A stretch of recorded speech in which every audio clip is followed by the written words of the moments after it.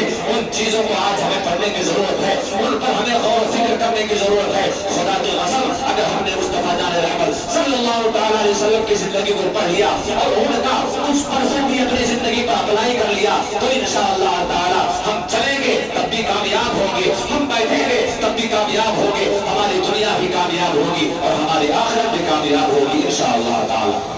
لہذا مسلمانوں, اسی لیے علامہ اقبال کا شعر ہے کہ اپنے بندے ڈوب کر تازہ سراغے زندگی, تو اگر میرا نہ بن سکتا نہ بن اپنا تو بن, تو اگر میرا نہ بن سکتا نہ بن اپنا تو بن. اللہ تعالیٰ نے تمام انسانوں میں کچھ نہ کچھ خوبیاں پیدا کی ہیں, کچھ نہ کچھ اللہ تعالیٰ نے صفتوں سے انسان کو متصف فرمایا ہے. ہر مسلمان کے اندر خانہ کعبہ سے افضل ایک دل ہے, جس دل کو آقا کریم نے فرمایا کہ اے خانہ کعبہ, ایک مومن کا دل تجھ سے زیادہ افضل ہے. ہر مسلمان کے اندر ایک ایسی زبان اللہ تعالیٰ نے عطا کی ہے کہ زبان اگر پڑھنے پر آ جائے تو کبھی نعت مصطفیٰ پڑھے گی, زبان اگر پڑھنے پر آ جائے تو کبھی قرآن کی تلاوت ہوگی, زبان اگر بولنے پر آ جائے تو کسی دکھ زدہ کا دکھ اپنے میٹھے زبان سے دور کر سکتے ہیں. ہر انسان کے اندر اللہ تعالیٰ نے مظلوموں کو مدد کرنے والے جو ہاتھ عطا فرمائے ہیں, یہ ہاتھ اگر اٹھے تو غریبوں کی حمایت کے لیے اٹھے, یہ ہاتھ اگر اٹھے تو مظلوموں کی نصرت کے لیے اٹھے, یہ ہاتھ اگر اٹھے تو مسکینوں کی مدد کے لیے اٹھے ہیں. اللہ اکبر. اللہ تعالیٰ نے ہمیں دو پیر عطا کیے ہیں, ان پیروں کو سنیما گھروں کی طرف نہیں لے جانا ہے, ان پیروں کو شراب خانوں کی طرف لے کر نہیں جانا ہے, ان پیروں کو بڑے غلط عادتوں کی طرف لے جانا نہیں ہے, بلکہ ان پیروں کو اگر تمہیں چلانا ہے تو چلاؤ مسجد کی طرف چلاؤ, چلاؤ علماء کی طرف چلاؤ, چلاؤ اللہ کے ولیوں کی طرف چلاؤ, چلاؤ مصطفیٰ جان رحمت کے شہر محبت کی طرف چلاؤ. اللہ تعالیٰ نے پیر جیسی عظیم نعمت جو ہمیں عطا کی ہے, اللہ تعالیٰ نے ان پیروں کو جو عطا کیا ہے, اگر ہم ان پیروں کو صحیح راستے پر چلا دیں تو اللہ تعالیٰ نے سورہ فاتحہ میں ارشاد فرمایا اہدنا الصراط المستقیم, اگر صحیح اس راستے پر ہمارے قدم چلنے لگے تو ہم صحیح معنوں میں اہدنا الصراط المستقیم پر چلنے والے ہو جائیں. لہذا بدلو آپ اپنا بدلیں اپنے آپ کو. کب تک اسی بھرنے پر زندگی گزارتے رہیں؟ ابھی دیکھیے رمضان آیا چلا گیا, کتنے نمازی رہا کرتے تھے مسجدوں میں. خدا کی قسم کوئی ایسی فجر بھی پورے رمضان میں نہیں گزری جس دن ہمیں یہ اعلان نہ کرنا پڑا ہو کہ باہر چٹائیاں کی ضرورت ہو تو ضرورت پر بچھا دی جائیں. لیکن عید کا دن ختم ہونے کے بعد ہی فجر کی نماز میں وہی 3-4 سب نمازی نظر آتے ہیں. ظہر و عصر و مغرب عشاء میں وہ نمازی غائب ہو گئے ہیں. لہٰذا اے لوگوں, ایک مہینہ آپ مسلمان بن کر رہے تو ایسا نہیں ہے کہ صرف آپ ایک مہینہ مسلمان بن کر رہنے والے ہیں, بلکہ اللہ تعالیٰ نے آپ کو ایمان کی دولت سے نوازا ہے. آپ سرکار دو عالم صلی اللہ تعالیٰ علیہ وسلم کو آپ کو شرف حاصل ہے مصطفیٰ جان رحمت صلی اللہ تعالیٰ علیہ وسلم کا امتی ہونے کا.